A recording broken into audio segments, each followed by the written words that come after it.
En una noche de agosto de 1851, en algún lugar de las plantaciones de tabaco del sur de Virginia, en el libro de cuentas de un tratante de esclavos apareció una nota que nunca llegaría a entenderse del todo. La nota decía: un espécimen, edad aprox. 19.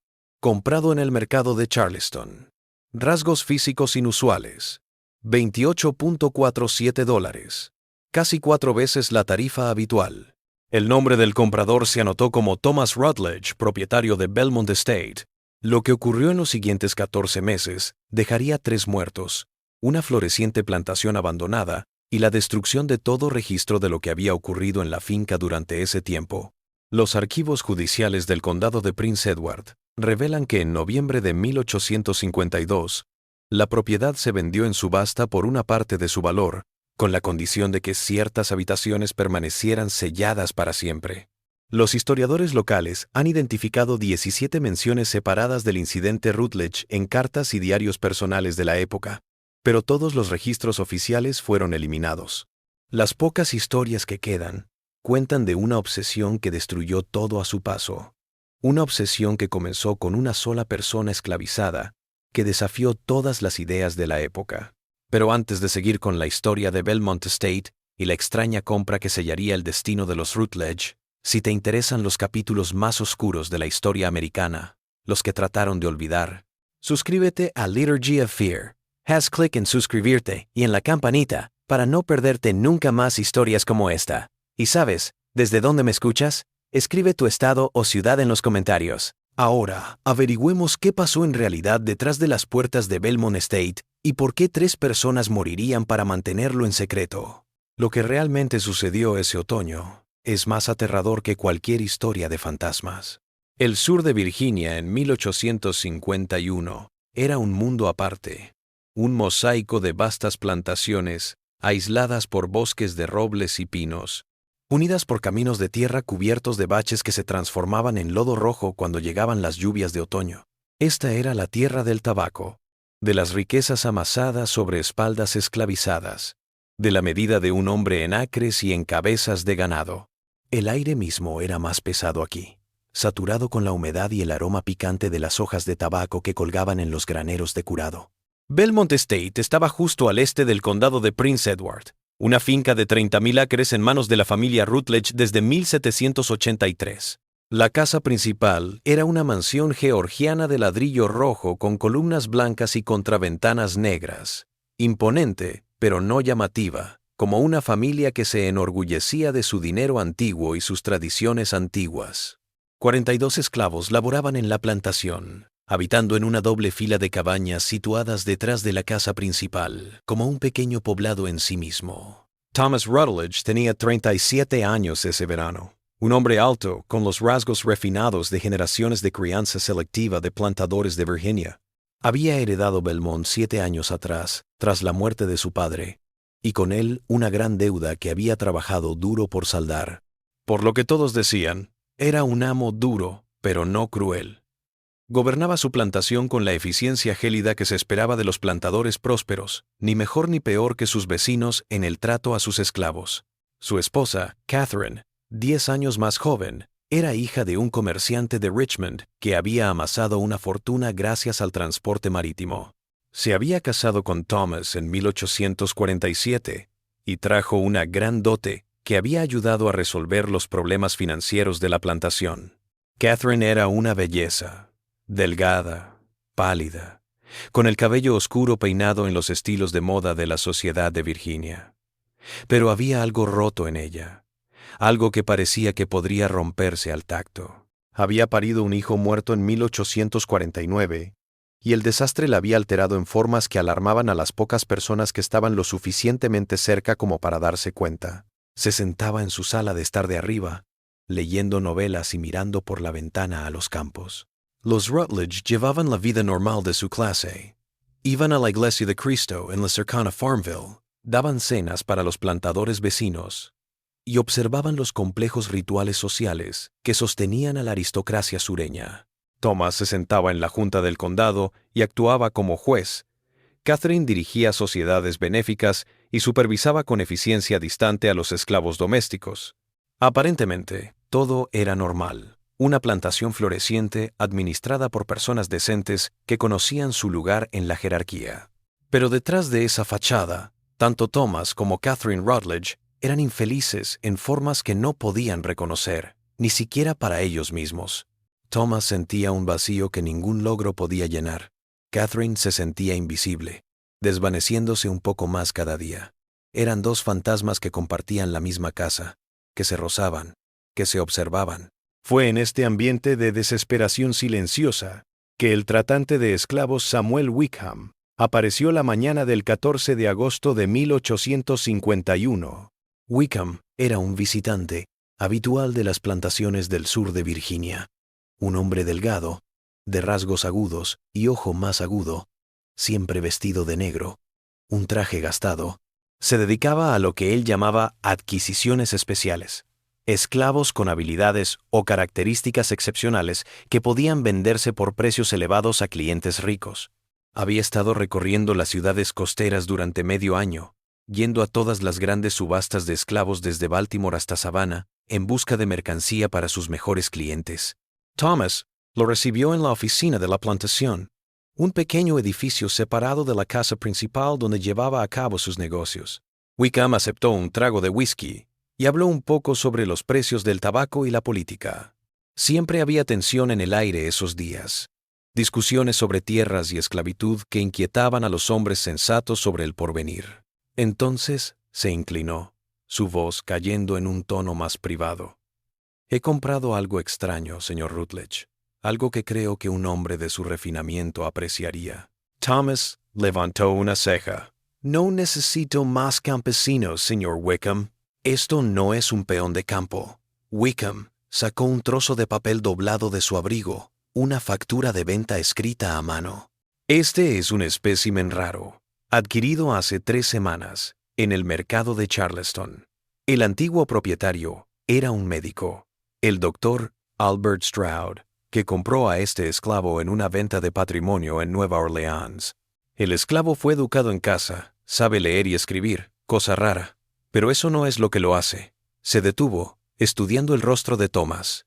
Este esclavo es lo que los médicos llaman hermafrodita, nacido con órganos masculinos y femeninos. Es una rareza médica, algo que ocurre una vez en 1000 nacimientos. El doctor Stroud, antes de morir, dejó documentada su condición. El esclavo está sano, joven, tal vez de 19 o 20 años. Estoy autorizado a venderlo al mejor postor por el precio justo. Algo se movía dentro de Thomas, algo como caer. Hombre y mujer, ninguno de los dos, ambos. El esclavo ha sido condicionado desde pequeño a los exámenes médicos. El doctor Stroud prometió total cumplimiento. Comprende su singularidad y ha aprendido a no oponerse al examen. La sonrisa de Wickham se volvió cómplice. Solicito $2.847, muy por encima del precio de mercado, pero piense en lo que está adquiriendo. Este es un hecho real y más allá de todo interés científico. Dejó la oración en suspenso. Thomas se le secó la boca. Se imaginó a Catherine arriba, mirando por la ventana hacia la nada. Pensó en su propia y sofocante sensación de vacío. Tendré que ver al esclavo primero. Sí, claro. Tengo el carruaje afuera. 20 minutos más tarde, Thomas Rutledge estaba en la oficina, viendo a Jordan por primera vez. El esclavo estaba en la puerta, con las manos juntas, la cabeza gacha, la postura sumisa que todo esclavo aprendía de niño. Jordan llevaba una bata de algodón, sin nada revelador, pero incluso desde el otro lado de la habitación, Thomas pudo ver lo que Wickham había llamado la ambigüedad inquietante que desafiaba la clasificación. El rostro era hermoso, de una forma que no parecía pertenecer a ningún género. Rasgos delicados, pómulos altos, labios carnosos, grandes ojos oscuros tras largas pestañas. El pelo era negro, corto. Debajo de la bata adivinaba curvas que podrían ser femeninas o algo más. Las manos eran delicadas, los pies desnudos, estrechos y bien formados. Pero fue la voz lo que más me llamó la atención sobre la imposibilidad de esta persona. Cuando Wickham le ordenó hablar, lo que salió fue un sonido en algún punto entre los registros masculino y femenino, sin encajar en ninguno de los dos. Soy Jordan, amo. Tengo 19 años. Puedo leer, escribir y calcular. Me han adiestrado para dejarme reconocer sin oponer resistencia. Soy sumiso y sirvo. Las palabras estaban ensayadas, dichas con el afecto plano de alguien que había aprendido a reprimir toda individualidad. Pero Thomas oyó algo debajo de ellas, una inteligencia silenciosa, una conciencia de que esta persona sabía lo que era y lo que vendía. Thomas se quedó mirando, incapaz de apartar la mirada de alguien que parecía existir en un lugar imposible entre las categorías. Algo lo atrajo que no entendía, algo que quería descifrar. «Lo compro», dijo.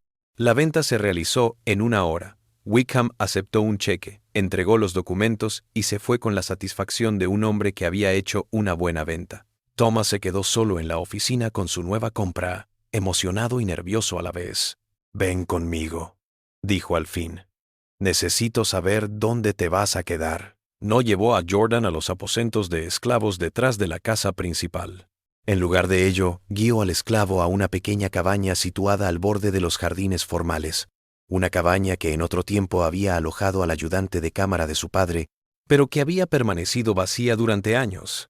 Estaba lo suficientemente alejada para ser reservada, pero lo suficientemente cerca de la casa principal para ser conveniente. «Te quedarás aquí», dijo Thomas. «Te llamaré cuando tenga asignadas tus tareas». Jordan se quedó de pie, en medio de la única habitación de la cabaña, sus manos todavía unidas, su rostro inexpresivo. «Sí, amo». Thomas volvió a la casa principal, su mente girando. Aquella noche, en la cena, le informó sobre la compra, midiendo sus palabras. Se refirió a Jordan como un esclavo doméstico excepcionalmente instruido que había adquirido como una posible adición al personal de la casa. Catherine mostró poco interés al principio, picoteando su comida.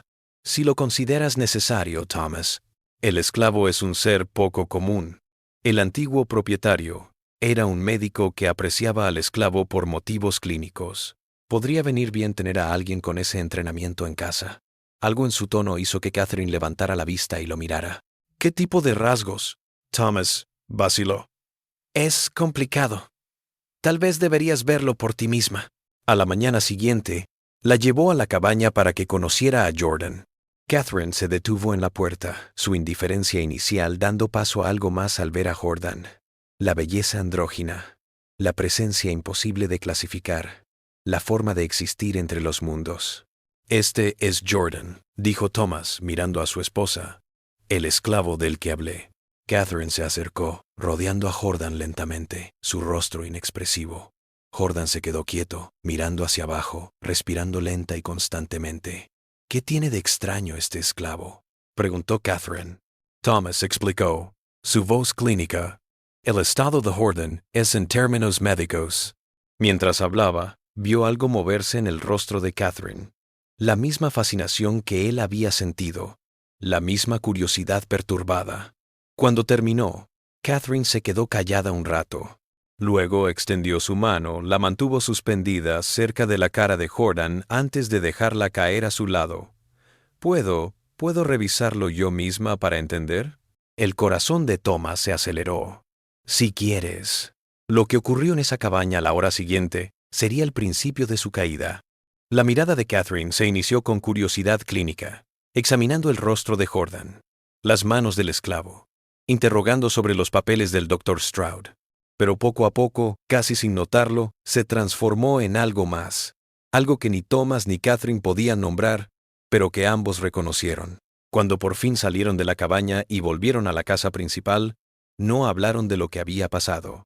Pero esa noche, por primera vez en meses, se metieron en su cama matrimonial, atraídos no por amor o afecto, sino por un secreto compartido, una obsesión compartida con la persona imposible que ahora vivía en la cabaña, al otro lado de su jardín.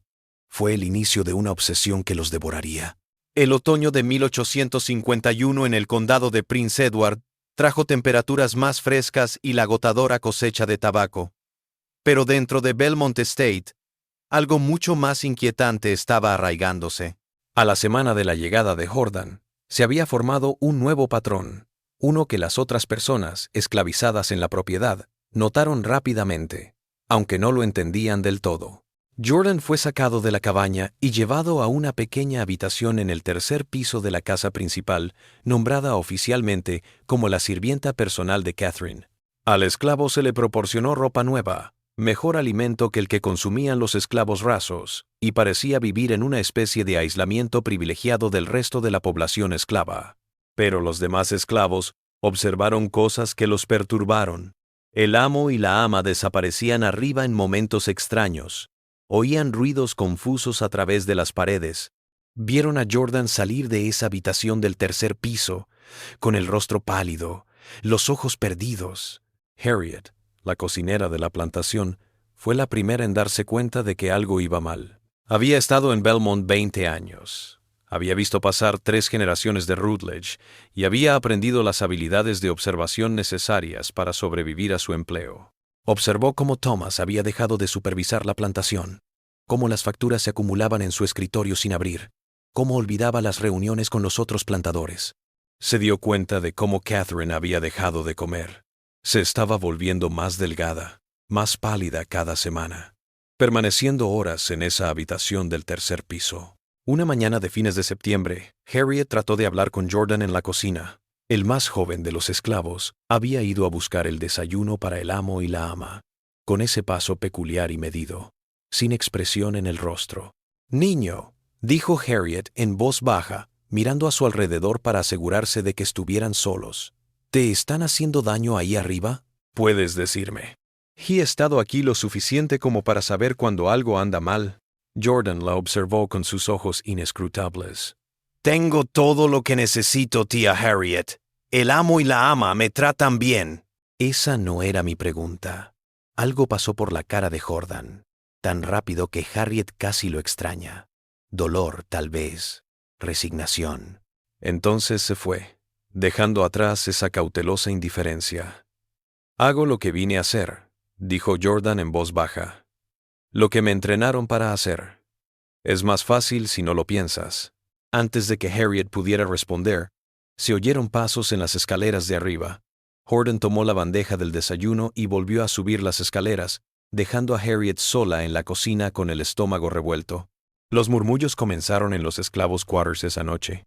La gente murmuraba sobre el extraño nuevo esclavo que nunca se unía a ellos por la noche, que nunca participaba en las reuniones clandestinas de oración en el bosque, que parecía vivir en un mundo propio. Algunos de los esclavos más ancianos hablaban de magia y vudú, de gente nacida con poderes capaces de embrujar a sus amos. Otros lo tacharon de superstición, pero no podían dar una mejor explicación de lo que estaba ocurriendo en la casa grande. Mientras tanto, arriba, en la habitación del tercer piso, Thomas y Catherine estaban explorando alturas de obsesión que ninguno de los dos había imaginado posibles.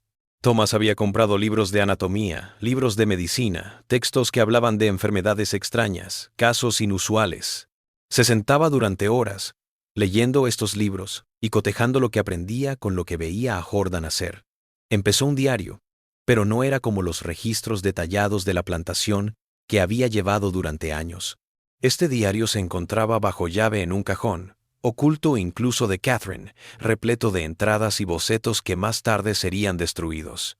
La fascinación de Catherine se manifestó de otro modo. Pasaba tardes enteras en la habitación de Jordan, vistiendo y desvistiendo al esclavo, peinando de 1000 maneras el cabello de Jordan, intentando descifrar a esta persona, que parecía transformarse según la ropa que llevara.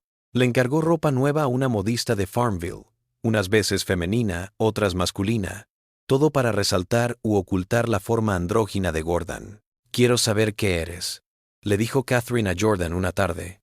«Si eres ambos, ninguno, o algo más». Jordan, de pie y quieto mientras Catherine ajustaba el cuello de un vestido, respondió con esa voz cuidadosa y neutra. «¿Importa, ama? Soy lo que ves, lo que quieres ver». «¿Pero qué ves cuando te miras a ti mismo?»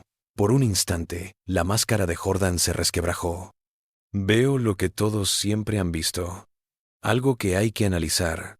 Algo que hay que entender. Algo que vive para ser observado por otros». La mano de Catherine se detuvo. «Eso no es. No estoy diciendo eso».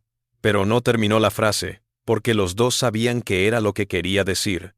Lo que ella y Thomas querían decir cada vez que llamaban a Jordan a esa habitación, Cada vez que estudiaban, cuestionaban, intentando clasificar lo inclasificable. A medida que septiembre se transformó en octubre, la casa se asentó en una rutina casi normal en apariencia. Thomas dirigía la plantación como una máquina cuando le apetecía. Catherine cumplía con sus deberes sociales cuando era preciso, declinando más invitaciones de las que aceptaba.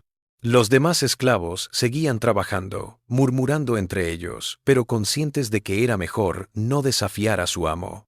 Pero los observadores podían notar los signos de la decadencia. Thomas había adelgazado. Su ropa le quedaba holgada. Sus ojos tenían un brillo febril y ya casi nunca dormía más de un par de horas antes de levantarse a vagar por los pasillos o a encerrarse en su estudio. Catherine había abandonado sus vestidos elaborados por unos sencillos vestidos negros que colgaban de su cuerpo cada vez más esquelético. Su cabello, antes su orgullo, ahora solía llevarlo en un nudo y sin lavar por días. Y Jordan. Jordan seguía siendo el mismo, callado, inexpresivo, obediente, deslizándose por la casa como un fantasma, hablando solo cuando se le hablaba, existiendo en ese extraño espacio entre persona y posesión, amo y esclavo, los vivos y algo que simplemente sobrevivía. A fines de octubre llegó la primera crisis real. Dos de los peones de campo, hermanos llamados Samuel e Isaac, intentaron escapar. Fueron capturados por patrulleros a 15 millas de la plantación y devueltos encadenados. Thomas, arrancado de sus estudios obsesivos, tuvo que enfrentarse a la realidad tal y como la exigía la disciplina de la plantación. Hizo azotar a cada uno 10 latigazos en presencia de los esclavos reunidos como escarmiento para los demás. Pero su corazón no lo estaba. Presenció el castigo con los ojos vacíos, su mente muy lejos. Cuando terminó y los demás esclavos fueron enviados a sus aposentos, se quedó solo en el patio, mirando el poste de latigazos con una expresión que podría haber sido culpa, o tal vez no fue nada en absoluto. Harriet, observándolo desde la ventana de la cocina, se dio cuenta de algo. El amo no solo estaba obsesionado con Jordan, se estaba perdiendo en la obsesión, desvaneciéndose más y más cada día, menos presente en el mundo de las preocupaciones humanas ordinarias. Aquella noche volvió a oír al amo y a la ama en el cuarto del tercer piso, pero esta vez a través de las paredes y los suelos algo más. Voces fuertes, una discusión. Las palabras eran inaudibles, pero la emoción era inconfundible. Rabia, tal vez, o desesperación. A la mañana siguiente, Jordan se dirigió a la cocina para desayunar, todavía más cauteloso que de costumbre. Harriet no había hablado. Pero cuando sus ojos se encontraron al otro lado de la cocina, vio algo en la mirada de Jordan que la congeló hasta la médula. Era la mirada de alguien que conocía el final y se había resignado a él. Noviembre trajo vientos inusualmente fríos que despojaron a los últimos árboles de sus hojas y ahuyentaron a los trabajadores esclavizados para prepararse para el invierno. Pero en Belmont State se había asentado otro tipo de frío. El frío de un hogar que se desvanecía. La cosecha estaba fracasando. No abiertamente todavía no, pero los que sabían leer estas cosas lo veían. Las tierras que deberían haber sido sembradas con trigo de invierno estaban en barbecho, las cercas estaban rotas, el tabaco de la cosecha anterior seguía en los graneros, en gran parte sin vender, porque Thomas no había conseguido contratos con compradores en Richmond. Las facturas se amontonaban en su escritorio, la mayoría sin abrir, algunas con meses de retraso. Los agricultores vecinos lo notaron. Hablaban de la ausencia de Thomas Rutledge en la iglesia, en las reuniones de la Junta del Condado, en la manera en que aceptaba invitaciones a cenar y luego mandaba sus excusas en el último minuto. Algunos decían que era por el sufrimiento de ver a su esposa siempre enferma. Otros murmuraban sobre deudas o alcohol. Ninguno de ellos lo adivinó, porque la verdad era demasiado extraña para su mundo. Catherine había dejado de pretender cumplir con sus deberes sociales. Apenas salía de la casa principal, y cuando lo hacía, al jardín o caminos aledaños, se desplazaba como una sonámbula. Sus compañeros de las sociedades benéficas dejaron de telefonear tras ser rechazadas sus visitas una y otra vez por los lacayos, con excusas educadas. El ministro de la Iglesia de Cristo vino una vez a preguntar por su salud. Le dijeron que estaba enferma. Se fue preocupado, pero no volvió. Los esclavos del predio sabían. en la forma en que los débiles siempre conocen a los fuertes, que algo andaba mal. La distancia amo-esclavo se había roto en formas que perturbaban a todos. Thomas ya no revisaba el trabajo ni daba instrucciones. Catherine ya no controlaba la casa como antes. La plantación seguía en marcha gracias al trabajo esclavo y la iniciativa de los esclavos, conscientes de que su supervivencia dependía de continuar con las labores aunque sus amos hubieran huido. Y luego estaba Jordan. Los otros esclavos lo habían mirado con sospecha y miedo al principio. Este forastero que habían traído de fuera, que vivía en la casa grande, que parecía tener algún tipo de poder sobre el amo y la ama. Pero a medida que las semanas se alargaron y se convirtieron en meses, la sospecha se transformó en algo parecido a la lástima.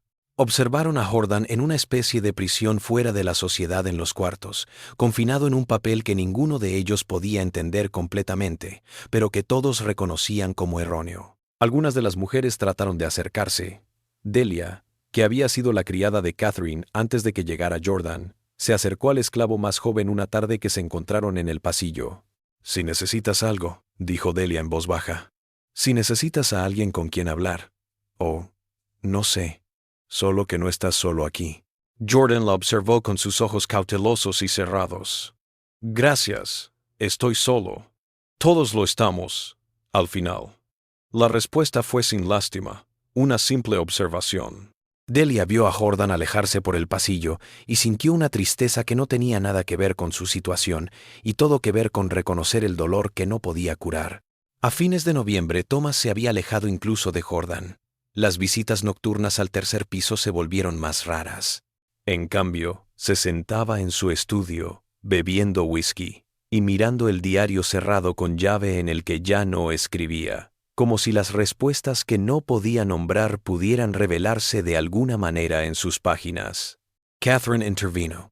Ahora pasaba sus días en la habitación de Jordan, apenas comiendo, apenas durmiendo, consumida por una obsesión que había devorado todo lo demás en su vida. Se sentaba a hablar con Jordan durante horas, soltando retazos de su infancia en Richmond, su matrimonio, el bebé que había perdido, su fracaso de alguna manera en el trabajo de ser mujer. Jordan escuchaba con la misma atención cuidadosa, respondiendo cuando era necesario, sin juzgar ni consolar. A veces, Catherine se quedaba dormida en la silla junto a la ventana, y Jordan la tapaba con una manta, y se sentaba en silencio hasta que se despertaba horas más tarde, desorientada y sin saber dónde se encontraba. «¿Por qué te quedas?», preguntó Catherine una tarde. «Podrías escapar. Samuel e Isaac lo intentaron. Eres lo suficientemente inteligente como para darte una mejor oportunidad que ellos». «¿Y a dónde ir, ama?». «Nací diferente.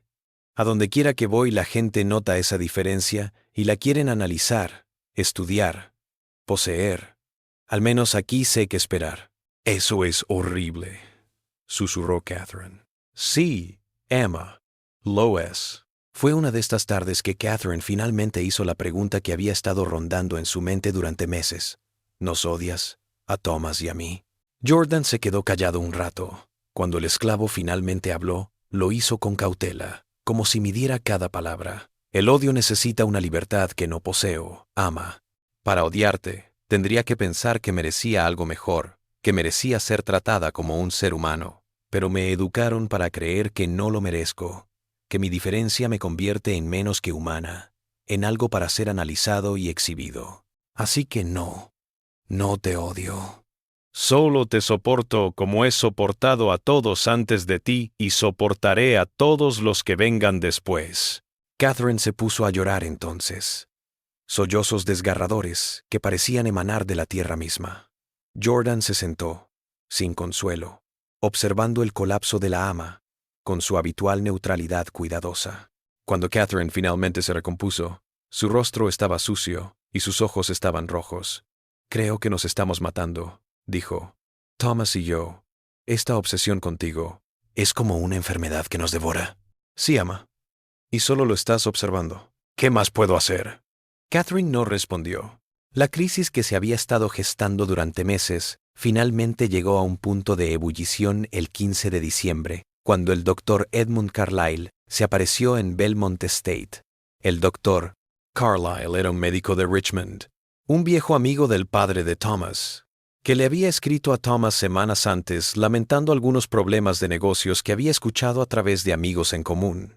Thomas, desesperado por justificar su obsesión, le había respondido, mencionando la compra de una rareza médica y atrayendo a Carlyle para que la viera y diera su opinión experta. Llegó por la tarde, un hombre corpulento de unos 60 años, patillas blancas, la seguridad en el andar de alguien que había sido tratado como una autoridad durante 40 años. Thomas lo saludó con un entusiasmo casi maníaco. Catherine se quedó arriba, diciendo que tenía dolor de cabeza. Cenaron juntos esa noche, y Thomas habló con entusiasmo apenas disimulado sobre Jordan. Al principio, en términos clínicos, explicando lo inusual del hermafroditismo verdadero, pero poco a poco dejando entrever su fascinación, su obsesión. Carlyle escuchó con interés profesional, que se convirtió en algo más preocupado a medida que avanzaba la noche. «Me gustaría revisar a este esclavo», dijo Carlyle finalmente. «Si me lo permites». «Por supuesto. Por eso te traje. Respeto tu experiencia, tu juicio profesional». Algo en la voz de Thomas hizo que Carlyle se detuviera. «¿La situación?» Thomas se corrigió. «La afección médica, digo. Los papeles del antiguo propietario eran extensos, pero me gustaría una segunda opinión de alguien de tu calibre». Después de la cena, Thomas llevó a Carlyle a la habitación de Jordan. Catherine ya estaba sentada en su silla junto a la ventana, una figura espectral en su vestido oscuro. Jordan estaba en la puerta, sus manos entrelazadas, su expresión neutra. «Este es Jordan», dijo Thomas, su voz tomando ese tono clínico que empleaba cuando intentaba crear distancia con su obsesión. «El esclavo que mencioné en mi carta». Carlyle se acercó a Jordan con profesionalismo desapegado, preguntando por la edad, la salud general, la historia del esclavo antes de llegar a Belmont. Jordan respondió con la manera medida y ensayada, sin inflexión ni emoción. «¿Puedo hacerte un chequeo rápido?», preguntó Carlyle. «Nada intrusivo, solo una mirada desde fuera para juzgar el estado que el señor Rutledge describió». Jordan miró a Thomas, quien asintió. «Sí, doctor. Jordan está acostumbrado a los chequeos médicos». Lo que siguió fue una evaluación profesional y compasiva, muy diferente de lo que había estado ocurriendo en esa habitación durante los últimos 4 meses. Carlyle observó la cara de Jordan, sus manos, le dijo al esclavo que girara lentamente, anotando en un pequeño libro que llevaba. Su revisión fue completa pero respetuosa, tratando a Jordan como a un paciente, no como a un espécimen. Cuando terminó, su rostro se había transformado de interés clínico a algo más complicado. Curiosidad profesional, preocupación personal. «Impresionante», murmuró. «Un caso auténtico de hermafroditismo. Bastante extraño en realidad». Miro a Thomas, a Catherine, sentada en su silla. «¿Puedo hablar con usted en privado, señor Rutledge?»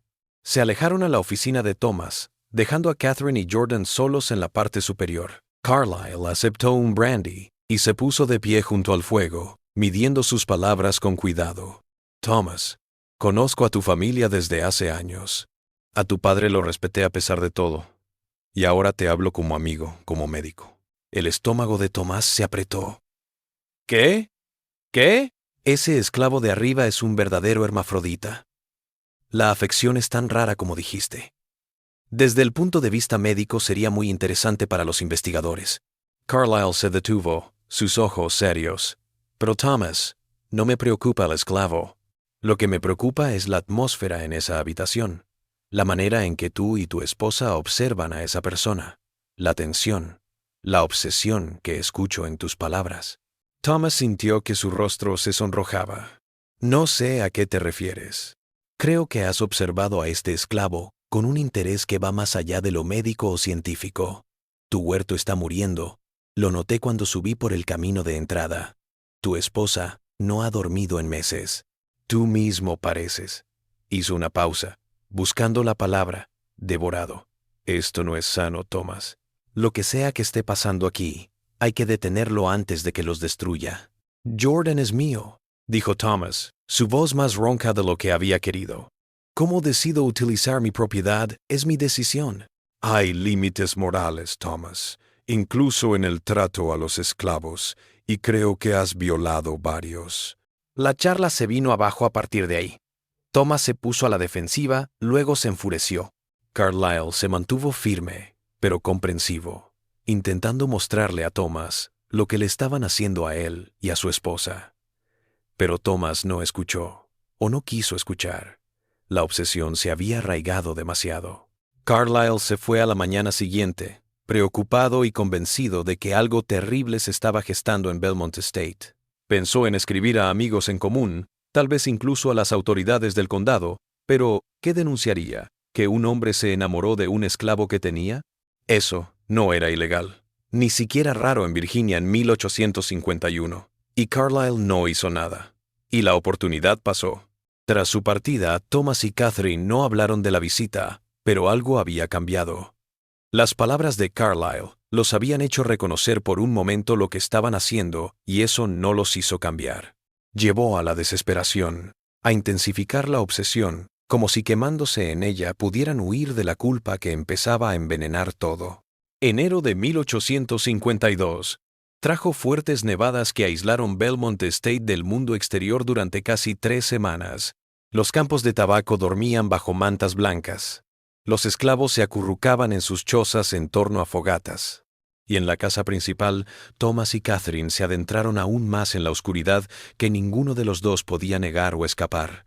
El encierro lo aceleró todo. Sin deberes sociales que cumplir, sin máscaras que llevar, dejaron atrás cualquier inhibición restante. Thomas dejó de fingir que dirigía la plantación.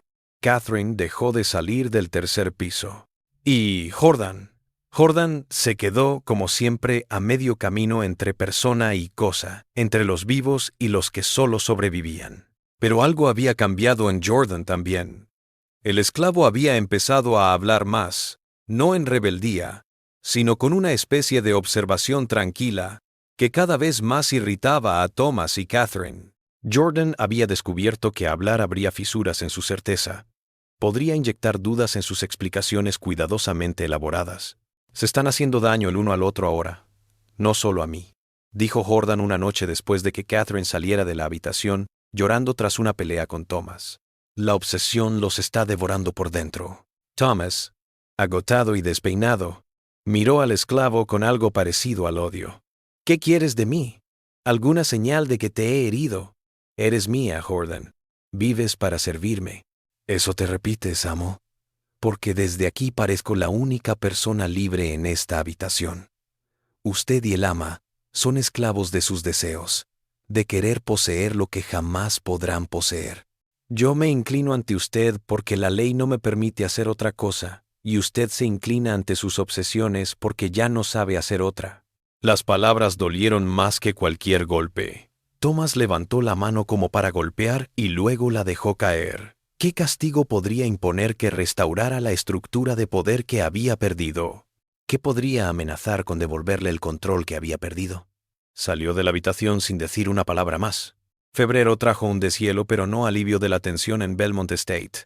Los esclavos en los aposentos susurraban ahora todo el tiempo, su especulación haciéndose más sombría, más acertada. Algunos ya intentaban fugas, intuyendo que algo iba mal y queriendo estar lejos cuando aquello estallase. Harriet se negó a llevar comida al tercer piso, y Catherine tuvo que ir a buscar sus comidas o pasar hambre. Otros 2 peones de campo intentaron escapar y fueron capturados, pero Thomas apenas lo notó cuando fueron devueltos. El capataz se hizo cargo del castigo sin consultarlo, asumiendo cada vez más control de las operaciones diarias a medida que el amo se retiraba más a su obsesión. Se estaba apagando, Catherine. Apenas comía. Dormía sola en pequeños intervalos. Cada minuto despierta lo pasaba en la habitación de Jordan, o vagando por los pasillos como un fantasma. Sus compañeros de las organizaciones benéficas, extrañados por su prolongada ausencia, enviaron misivas que quedaron sin respuesta. El ministro volvió y fue rechazado en la puerta. «Me veo en ti», le dijo Catherine a Jordan una tarde. «Su voz apenas un susurro. Ni viva ni muerta, en el limbo». «No, ama», respondió Jordan en voz baja. «Ves lo que quieres ver. Soy solo una persona. Una persona que nació diferente. Sí, pero solo una persona. Usted y el amo me transformaron. Me hicieron un ícono de su propia confusión, su propia pérdida. Las manos de Catherine temblaron mientras se abrazaba a sí misma. Pero tú también estás perdido. Todos estamos perdidos aquí. Tal vez. Pero estaba perdido mucho antes de Belmont Estate. Vosotros lo elegisteis. Esa es la diferencia. El servicio se percató del cambio en la ama. Delia, al encontrarse con Catherine en el pasillo una mañana, se sorprendió. La mujer se había adelgazado, sus ojos hundidos y salvajes, su cabello colgando sin lavar. Caminaba como un muerto viviente, tropezando de un lado para el otro sin razón ni dirección. Tampoco Thomas estaba en condiciones mucho mejores. Se había dejado de afeitar, se había dejado de cambiar de ropa. Caminaba por la casa en medio de la noche, hablando para sí mismo, a veces deteniéndose frente a la puerta de Jordan durante minutos, sin llamar. Los sirvientes aprendieron a esquivarlo, a hacerse invisibles, cuando él se acercaba, pues había algo errático en su comportamiento ahora, algo que indicaba que podría quebrarse en cualquier momento. Los murmullos en los barracones de esclavos habían pasado de la especulación a la certeza. Algo terrible iba a suceder. Todos lo sentían. Esa sensación de catástrofe inminente que se siente en el aire antes de una tormenta. La gente empezó a hacer acopio, a ocultar provisiones, a coser zapatos en previsión de la fuga, a discutir en voz baja qué dirección ofrecía mayores posibilidades de llegar a territorio libre. Fue Harriet quien finalmente intervino, sintiendo que si alguien no hacía algo, habría sangre. Lo encontró en su estudio una tarde, sosteniendo un vaso de whisky olvidado en la mano. Se detuvo en la puerta, tomando aliento, consciente de que lo que estaba a punto de hacer podría venderla o algo peor.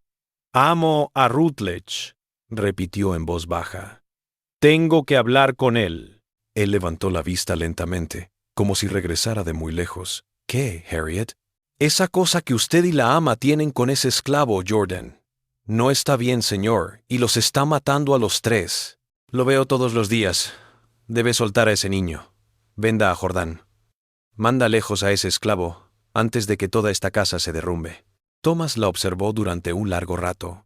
Ella esperó su furia, el castigo, la violencia que los amos reservaban para los esclavos que hablaban fuera de lugar. Pero algo se rompió en su rostro, y por un instante vio la verdad allí. Sabía que tenía razón. Sabía lo que estaba sucediendo, y no podía detenerlo. «Sal, Harriet», dijo finalmente. Su voz apenas un susurro. «Solo vete». Ella se alejó, su corazón latiendo con fuerza, sabiendo que lo había intentado y fallado. Si esta historia te dio escalofríos, comparte este video con un amigo al que le gusten los enigmas tenebrosos. Dale like, apoya nuestro contenido y suscríbete para no perderte historias como esta. Averigüemos qué pasa después, porque el horror en Belmont Estate está por llegar a su aterradora conclusión. El punto de ruptura se produjo el 14 de febrero de 1852. El día amaneció como cualquier otro en aquella casa en disolución. Thomas se despertó tarde, despeinado y con los ojos hundidos. Catherine se quedó arriba, sin haber salido del tercer piso en 3 días. Jordan se movió a través de la rutina de supervivencia, buscando agua, atendiendo las pequeñas tareas que sostenían la apariencia de normalidad. Pero algo había cambiado. Quienes conocían bien a Catherine, y las esclavas que la habían servido durante años la conocían mejor que nadie, podían darse cuenta de que había alcanzado algún tipo de punto de ruptura. Estaba extrañamente tranquila esa mañana, más aterradora que su habitual hiperactividad. Delia se dio cuenta cuando se topó con el ama en el pasillo. Los ojos de Catherine, normalmente inquietos y febriles, habían adquirido un brillo vidrioso, como si estuviera viendo algo muy distante. Se movía lentamente, como en un ritual ensayado. Cuando Delia se ofreció a llevarle té, Catherine negó con la cabeza y siguió subiendo las escaleras en silencio. También lo vio Harriet, y la sensación de temor que había estado acumulándose en su pecho durante meses, de repente se intensificó. Se sorprendió rezando en voz baja mientras preparaba la cena para que lo que fuera que estuviera por suceder terminara pronto y no dañara a nadie inocente. La noche había caído. La lluvia gélida repicaba contra las ventanas, transformando el mundo exterior en un borrón gris. La temperatura se desplomó y el viento aulló alrededor de las esquinas de la casa, sacudiendo la estructura envejecida. Era la clase de noche en la que ocurren cosas malas, en la que las reglas del mundo se suspenden. Thomas se sentó en su estudio, observando el fuego, bebiendo whisky con regularidad mecánica. Había dejado de intentar entender lo que había pasado con su vida. Había dejado de intentar explicar, de justificar. Solo estaba en un aturdimiento de alcohol y cansancio, esperando algo que no podía nombrar. Arriba, Catherine se sentó en la habitación de Jordan, observando al esclavo con una intensidad que se había vuelto demasiado familiar a lo largo de los meses, pero que ahora tenía un aire desesperado. La lámpara parpadeó, arrojando sombras danzantes en las paredes. Afuera, la lluvia se intensificó, y a lo lejos, un trueno resonó. «No puedo más», dijo de repente su voz rompiéndose. «No puedo pasar un día más en esta casa, en esta vida, conociendo en lo que nos hemos convertido». Jordan, sentándose en la cama angosta, la observó con aquellos ojos cautelosos y reservados. «Entonces váyase, ama. Tome el dinero que pueda y váyase lejos. Comience de nuevo». «¿Volver a empezar?» Catherine se rió sin ganas. «¿Cómo vuelvo a empezar con esto a cuestas? Cuando cada vez que cierro los ojos, veo lo que hemos hecho, en lo que nos hemos convertido. No entiendes. No hay manera de empezar de nuevo después de esto. Solo hay que detenerlo». Algo en su tono hizo que Jordan se pusiera recto, de repente alerta. «Madre, ¿qué significa?» Catherine se puso en pie de golpe, dirigiéndose hacia la ventana, y de vuelta, sus movimientos erráticos. La lluvia golpeaba el cristal, y un relámpago iluminó su rostro, demacrado, torturado, medio muerto. «Creí que entender liberaría. Creí que si tan solo te entendiera, si te descifrara, de alguna manera resolvería el enigma de mi propia falta. Pero solo ha empeorado las cosas. Tenías razón. Eres una persona, y te convertimos en un símbolo de nuestro propio daño. Y no puedo soportar lo que eso nos convierte». «Catherine». Jordan pronunció el nombre de la ama por primera vez, dejando atrás la forma respetuosa de la esclavitud. «Deténgase en lo que esté pensando. Hable con alguien. El ministro. Un médico. Cualquiera que pueda ayudarla». «¿Ayudar?» La voz de Catherine se elevó en un grito histérico. «¿Ayudarme en qué? ¿Olvidar lo que te hicimos? ¿A fingir que somos buenas personas? No lo somos. Somos monstruos que se aprovecharon de otra persona para llenar el vacío y no funcionó y ahora estoy vacía». Se dirigió a la cómoda con un propósito repentino, abrió un cajón y sacó algo que brillaba tenuemente bajo la luz de la lámpara, una pistola, una de las pistolas de duelo del padre de Thomas que debió haber robado del estudio hace días. Ocultándola aquí, esperando este momento, Jordan se puso en pie lentamente, con las manos en alto. «Mamá, baje eso, por favor». «¿Por qué?» Catherine se volvió hacia Jordan, la pistola sosteniéndose débilmente en su mano temblorosa. «Para que podamos continuar esto. Continuar matándonos día tras día». «Estoy cansada, Jordan. Estoy tan cansada de estar viva. Tan cansada de sentirlo todo y nada». Un trueno estalló justo encima de la casa, tan fuerte que la hizo temblar. La lámpara parpadeó violentamente, casi extinguiéndose, y luego se estabilizó. En la penumbra, el rostro de Catherine parecía una calavera, todo picos y cuencas vacías. La puerta se abrió de golpe. Thomas se encontraba en la puerta, sorprendido por el grito de Catherine, con agua goteando de su abrigo. Había estado de pie bajo la lluvia. Se dio cuenta, probablemente horas. Sus ojos se posaron en la pistola en la mano de su esposa, y cualquier aturdimiento por alcohol y desesperación en el que había estado sumergido se desvaneció. «Catherine, ¿qué haces?»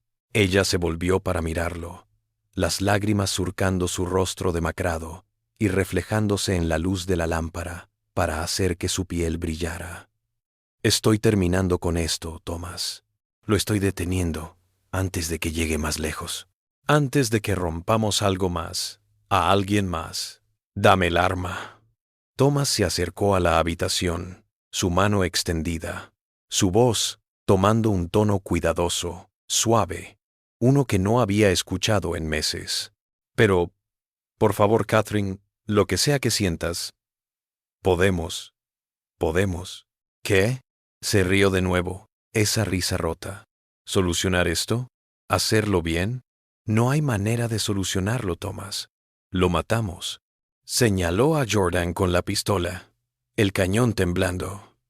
Nos matamos el uno al otro. Rompimos todo lo que tocábamos porque estábamos demasiado jodidos para hacer otra cosa. ¿No lo entiendes? Somos veneno. Todo lo que toco muere. Jordan habló entonces, con la voz sorprendentemente tranquila para tener un arma apuntada a él. Catherine, no eres un monstruo. Es alguien que cometió errores horribles, sí, pero aún puede elegir otro camino. Aún pueden alejarse de esto. Los dos. Nunca es tarde para. Es demasiado tarde. La pistola tembló en la mano de Catherine. Fue demasiado tarde el día en que Thomas te trajo aquí. Tal vez fue demasiado tarde hace años, cuando me casé con un hombre que no amaba por un dinero que no necesitaba. Cuando traté de ser alguien que no era. Cuando perdí al bebé y me di cuenta de que nunca sería quien todos esperaban que fuera. ¿No lo entiendes? No puedo más. Cada aliento es tortura. Cada vez que abro los ojos, veo lo que somos, lo que hemos hecho, y ya no puedo más. Thomas dio otro paso adelante, su rostro pálido, su mano todavía extendida. Catherine, piensa en lo que estás haciendo. Imagínate. Lo he pensado, exclamó. No he pensado en nada más en semanas. Esto es lo único que importa, lo único que me queda que sea mío. Pero Catherine ya no oía lo que decía. Su rostro se había calmado de un modo extraño, como si finalmente hubiera aceptado la resolución que se había estado gestando durante meses, años. El temblor en sus manos cesó. La mirada salvaje en sus ojos se asentó en algo casi tranquilo. Perdón, murmuró, con la vista fija en Jordan. Por todo lo que te hicimos, por lo que te transformamos, por explotarme para no vernos a nosotros mismos. Luego, en movimientos que parecían ocurrir en cámara lenta, giró el arma alejándola de Jordan y hacia sí misma, empujando el cañón debajo de su barbilla. ¡No! Thomas se lanzó hacia adelante, sus dedos cerrándose alrededor del arma, pero demasiado lento, demasiado tarde, demasiado roto, para detener lo que sucedió a continuación. El disparo resonó en la pequeña habitación, el sonido pareciendo comprimir el aire y hacer que la luz de la lámpara brillara de manera imposible. Por un momento congelado, el cuerpo de Catherine se desplomó hacia atrás, golpeando el suelo con terrible certeza. La sangre se extendió por las tablas del suelo, oscura y reluciente bajo la lámpara, formando un halo monstruoso alrededor de su cabeza. Thomas se arrodilló a su lado, haciendo sonidos que no eran humanos, dolor y horror crudos que no podían hablarse, sonidos animales de agonía que ninguna palabra podía capturar. Sus manos revolotearon sobre su cuerpo deseando tocarla, sostenerla, pero temiendo empeorarlo, como si algo que hiciera ahora pudiera marcar la diferencia. Jordan se quedó de pie junto a la ventana, inmóvil. Su expresión podría haber sido lástima, podría haber sido alivio, podría no haber sido nada. Afuera la lluvia seguía cayendo, el trueno rodaba por el cielo negro, y el mundo seguía girando. Abajo, los criados habían oído el disparo. Harriet se quedó helada en la cocina, sus temores confirmados, sus plegarias sin respuesta. Delia se sentó en su habitación con las manos sobre la boca, conteniendo el impulso de gritar. Los demás esclavos se agolparon en el pasillo, susurrando frenéticamente, sin saber si huir o permanecer, si esto era el principio de algo peor o el final de la pesadilla en la que estaban atrapados. Catherine vivió 17 horas más. La bala había hecho estragos, pero no la había matado al instante. La había dejado colgando entre la vida y la muerte, en algún lugar más allá de la conciencia y el dolor. Estaba en su cama, y Thomas se sentaba a su lado, sosteniendo su mano, susurrando disculpas que ella no podía oír, pidiendo perdón a alguien que ya se había ido, aunque su corazón todavía latía. Jordan trajo agua y paños limpios y atendió al amo y a la ama moribunda con silenciosa eficiencia, sin palabras de consuelo, sin juicio. El esclavo solo hacía lo que tenía que hacer, presente en el espacio doméstico como una fuerza laboral sin pensamiento, sin sentimiento, sin compromiso con el horror. El médico de cabecera llegó pasada la medianoche, alertado por un sirviente. Revisó a Catherine, sacudió la cabeza con gravedad y le dijo a Thomas que no había nada que pudiera hacer, solo esperar. El daño era demasiado grande, demasiado profundo en el cerebro. Era un milagro que hubiera llegado tan lejos. Cuando Thomas le preguntó si estaba sufriendo, el médico le dijo que no, que ahora estaba más allá de todo sufrimiento, sin sentir nada, sin ser consciente de nada, más ausente que presente. Thomas despidió al médico y volvió al lado de Catherine, veló sus largas horas oscuras. A veces le hablaba, largas confesiones erráticas, de culpa, dolor, amor que nunca había podido escuchar cuando ella podía. Le contó sobre su propia falta, su propia ruptura, cómo había creído que ella podría llenarlo y se había dado cuenta de que estaba tan vacía como él. Le dijo que lamentaba haber arrastrado a Jordan a sus vidas, que lamentaba haberlos puesto en un camino que solo podía conducir a la destrucción. Pero sobre todo, se sentaba en silencio y miraba cómo el ascenso y descenso de su pecho se hacía más lento y menos profundo con cada hora que pasaba. La luz del amanecer se filtraba a través de las ventanas, gris y fría como la lluvia, que aún caía afuera. La respiración de Catherine cambió por última vez. Se hizo pesada, un jadeo, el sonido de un cuerpo que dejaba atrás su último anclaje a la vida. Thomas se agachó, las lágrimas cayendo por su rostro pálido, su mano apretando la de ella. «Perdón», susurró una última vez, «por todo, por fallarte, por todo ello». Sus ojos se abrieron un instante, confusos, desenfocados, tal vez viéndole por última vez, tal vez sin ver nada en absoluto. Sus labios se movieron, palabras silenciosas, palabras que nunca conocería, mensajes que murieron sin ser enviados, y se fue. El aliento estertoroso se detuvo, su mano se relajó en la suya. El calor que había quedado en su piel comenzó a desvanecerse. El frío que reclamaba a todos los muertos lo invadió. Thomas se sentó con su cuerpo a través de horas, incapaz de moverse, incapaz de pensar, incapaz de sentir nada más que el vacío que parecía tragarse todo. No solo a Catherine, no solo a él mismo, sino al mundo, al universo, todo cayendo en la nada sin fondo. Finalmente Jordan habló desde la puerta, su voz plana, sin emoción. «Amo, tenemos que llamar por ayuda. A los criados, al médico». Thomas miró al esclavo, su rostro destrozado por el dolor y la culpa, sus ojos enrojecidos por el llanto, sus manos todavía sosteniendo los dedos fríos de su esposa muerta. Y entonces, incapaz de soportar su propia culpa, se abalanzó sobre el único blanco a su alcance.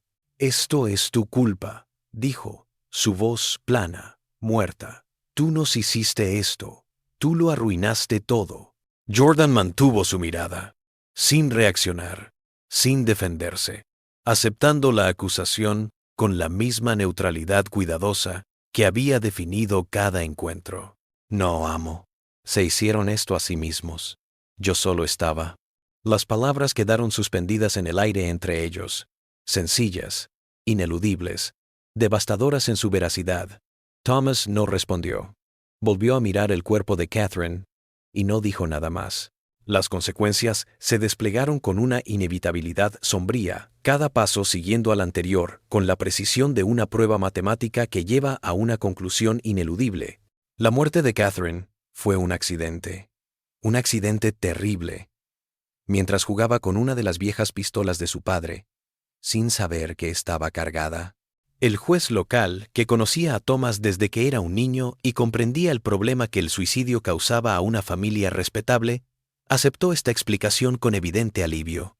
Hizo una pequeña investigación sin hacer preguntas difíciles y llegó a la conclusión que todos deseaban. El suicidio era vergonzoso, ilegal, malo para la iglesia y para la herencia. El accidente era más fácil para todos. El funeral tuvo lugar 3 días después en la iglesia de Cristo en Farmville, abarrotada de plantadores vecinos y sus esposas que habían acudido a rendir homenaje a uno de los suyos. Se quedaron bajo la lluvia y hablaron en voz baja y comprensiva sobre la tragedia de una joven vida truncada. Dijeron lo destrozado que estaba Thomas, cómo había envejecido años en cuestión de meses, cómo el dolor lo había consumido hasta dejarlo en poco más que una sombra. Expresaron sus condolencias con sinceridad, estas personas que habían conocido a los Rutledge durante generaciones, que no sabían lo que había ocurrido tras las puertas de Belmont Estate. Ninguno de ellos conocía la verdad, o, si lo sospechaban, si habían notado el creciente aislamiento de Thomas, el extraño comportamiento de Catherine, los murmullos que comenzaban a extenderse entre la población esclavizada, tuvieron el buen juicio de no mencionarlo. Era mejor no preguntar en Virginia en 1852. Algunas respuestas eran demasiado perturbadoras para reconocerlas, pero la gente esclavizada lo sabía. Siempre lo supieron. En los aposentos de Belmont y en las plantaciones vecinas, en susurros nocturnos una vez que los amos estaban acostados, la verdad se propagaba por la red invisible que unía a la población esclavizada de Virginia. La noticia de lo que había ocurrido en Belmont Estate se propagó y aumentó en la narración, convirtiéndose en una leyenda con moraleja sobre los peligros del poder absoluto y lo que ocurría cuando los amos trataban a las personas esclavizadas como si fueran objetos para su placer. Hablaron de Jordan, el extraño esclavo, ni hombre ni mujer, que de algún modo había destruido a los Rutledge solo por existir. Otros cuentos decían que Jordan tenía poderes, magia o vudú que volvía locos a los amos. Otros decían que Jordan había sido tan hermoso, tan seductor, que hasta la gente buena y cristiana pecó. Otros murmuraban que Jordan no había hecho nada más que sostener un espejo ante las almas de los Rutledge, y se habían destruido a sí mismos al no poder soportar lo que veían reflejado en él. La verdad, como siempre, era más compleja y más ordinaria de lo que la leyenda dejaba entrever. Pero la leyenda sirvió a su propósito: recordar a los esclavos que sus amos no eran invencibles, que la obsesión y la culpa podían destruir incluso al más poderoso, que a veces la supervivencia era una victoria en sí misma. Una semana después del funeral de Catherine, Thomas vendió Belmont Estate. Se encontró con posibles compradores, negoció, aceptó la primera oferta aceptable, muy por debajo del valor de mercado. Solo quería salir de allí, alejarse lo más posible del lugar de su ruina. Antes de que la venta se concretara, hizo 3 cosas. Primero, mandó sellar y cerrar con llave la habitación del tercer piso donde había fallecido Catherine. Hizo que los sirvientes sacaran todos los muebles, lavaran la sangre de las tablas del suelo. La sangre nunca desapareció por completo, no importa cuánto fregaran. Hizo que cerraran la puerta con llave y la arrojaran al pozo, con cláusulas en el contrato de venta de que la habitación permaneciera cerrada para siempre. El comprador, un comerciante de Petersburgo, pensó que era una petición extraña, pero accedió. Que era una habitación cerrada con llave en una casa con otras 20. Segundo, Thomas destruyó todos los registros de Jordan. Facturas de venta, registros médicos, diarios, cartas con el Dr. Carlyle. Encendió la chimenea de su estudio y arrojó los papeles al fuego, uno por uno, observando cómo años de trabajo se reducían a cenizas. También quemó el diario de Catherine, aunque nunca lo leyó. No podía soportar ver sus propias acciones reflejadas en sus ojos, darse cuenta de cómo ella había vivido lo que habían hecho. Tercero, vendió a la mayor parte de los esclavos con la propiedad a distintos compradores del condado. Las familias fueron divididas, las comunidades interrumpidas una vez más para el beneficio de sus dueños.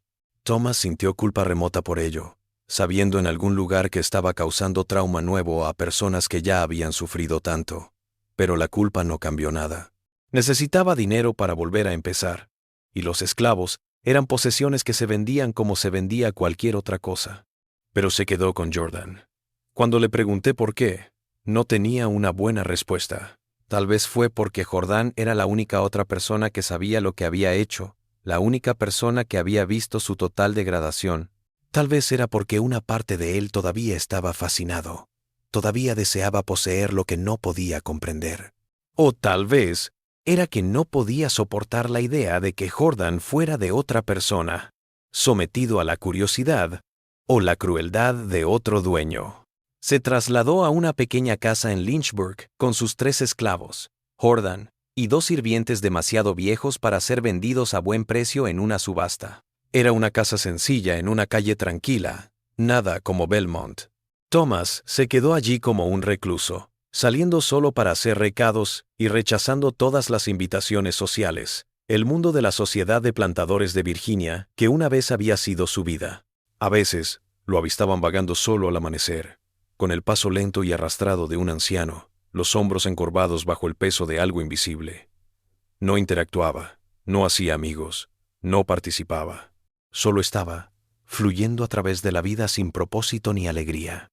Jordan se alojaba en una pequeña habitación en el segundo piso de la casa, aún técnicamente propiedad de Thomas, pero ya no sometida al cuidado obsesivo que había ejercido en Belmont. Apenas se hablaban. Cuando lo hacían, era con cortesía, pero nada más. Thomas dando instrucciones lacónicas sobre las tareas del hogar. Jordan obedeciendo con eficiencia silenciosa. La familiaridad aterradora de Belmont se había ido, sustituida por una distancia que ninguno de los dos podía cruzar, incluso si lo desearan. La dinámica era casi más extraña que antes.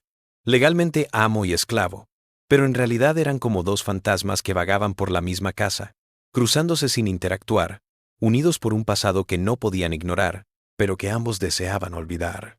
A veces, por la noche, cuando no podía dormir, Thomas se detenía frente a la puerta de Jordan, con la mano levantada para llamar, deseando algo: comprensión, perdón, reconocimiento de que lo que había ocurrido entre ellos había sido real, había importado, había significado algo más que explotación y destrucción. Pero nunca llamaba. Se quedaba allí minutos, su mano temblando en el aire, y luego volvía a su habitación en silencio. Jordan, tumbado despierto al otro lado de esa puerta, sabía que estaba allí, podía oírlo respirar, sentirlo, sentir su necesidad no expresada. Pero Jordan nunca abría la puerta, nunca ofrecía el consuelo o la confrontación que Thomas podría haber estado buscando. No había nada más que decir, nada más que dar, que pudiera alterar lo que había ocurrido, lo que significaba ahora. El mes se arrastró en esa casa de fantasmas y silencio. Thomas envejeció de golpe, su cabello se volvió blanco, su rostro se hundió, sus ojos adquirieron la mirada vacía de quien ha perdido toda razón de vivir. Bebía, no en exceso, solo lo suficiente para desvanecer los bordes de la realidad, para poder dormir en las noches en que la culpa y el remordimiento amenazaban con consumirlo. La mañana del 3 de noviembre de 1852, Thomas Rutledge falleció mientras dormía, 9 meses después de la muerte de Catherine.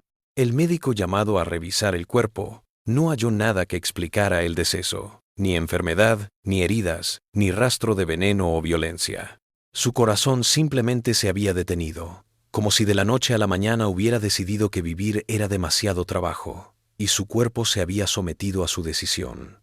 A veces, notó el médico en su informe con el desapego clínico de un observador, un hombre puede morir de un espíritu roto, con la misma certeza que de un hueso roto. El deseo de vivir es un enigma, y cuando desaparece, el cuerpo no tarda en seguirlo. Creo que eso es lo que pasó aquí. Jordan fue vendido en subasta con el resto del pequeño patrimonio de Thomas. La casa, los muebles, los 2 sirvientes ancianos.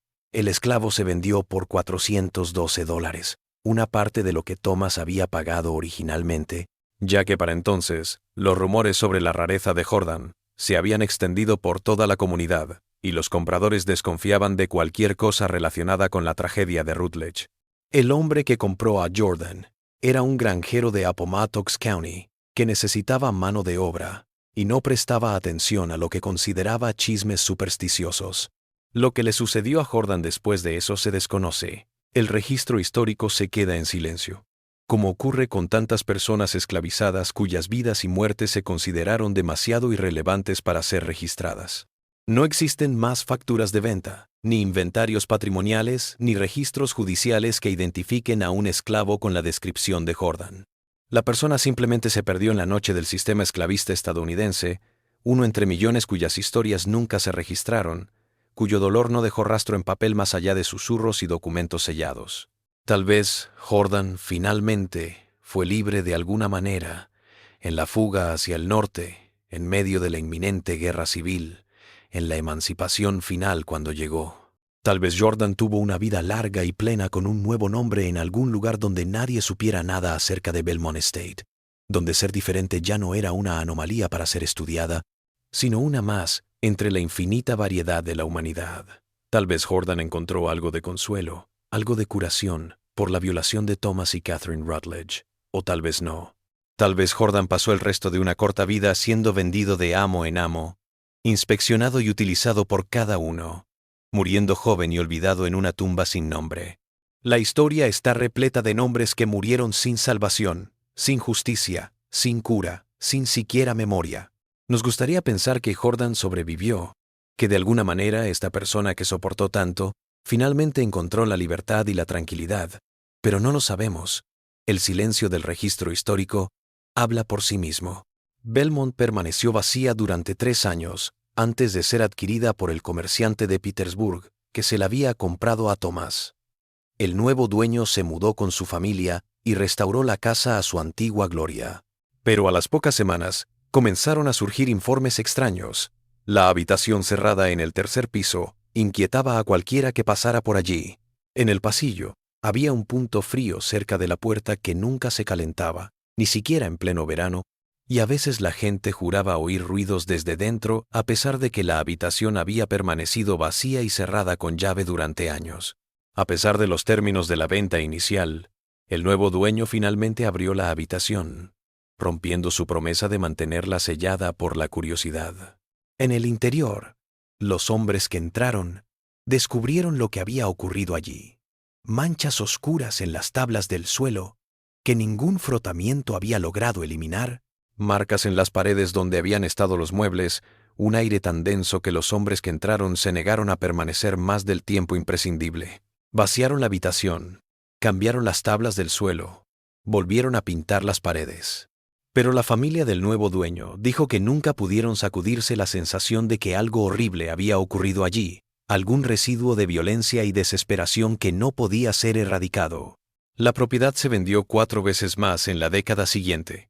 Cada dueño la poseyó por poco tiempo antes de venderla en pérdida y pasar a otra cosa. Las historias comenzaron a tejerse alrededor de la casa, sobre ruidos extraños en la noche, sobre sombras que se movían de formas en que las sombras no deberían moverse, sobre una presencia que llenaba ciertas habitaciones de un temor inexplicable. Cada nuevo propietario trató de desechar las historias como supersticiones tontas, el tipo de cosas que se acumulan alrededor de cualquier casa vieja. Pero cada uno vendió la casa por menos de lo que pagó por ella, cada uno de ellos advirtiendo en secreto al siguiente comprador que algo andaba mal en el lugar, sin poder precisar qué. Para 1865, en los caóticos últimos meses de la Guerra Civil, cuando ejércitos de la Unión y Confederados habían marchado y contramarchado a través de Virginia, la casa principal se quemó en circunstancias nunca aclaradas.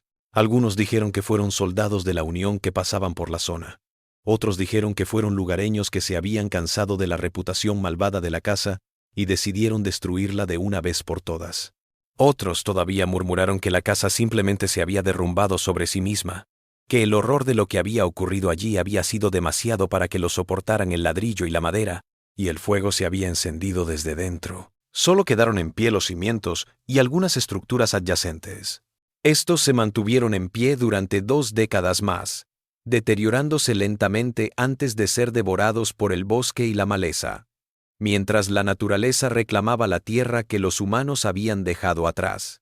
Hoy en día, no queda nada de Belmont Estate, aparte de algunos cimientos de ladrillo derrumbados que apenas se pueden ver bajo décadas de hojarasca y maleza invasora. La tierra está privatizada, llena de letreros de prohibido el paso que alguien mantiene, pero nadie sabe quién ni por qué. Los historiadores locales saben que una vez hubo una plantación allí, que los Rutledge vivieron y murieron allí, pero la historia de la finca está extrañamente ausente de los registros del condado, como si alguien hace mucho tiempo hubiera tratado de borrar el lugar de la historia. Los archivos judiciales sellados en el caso Rutledge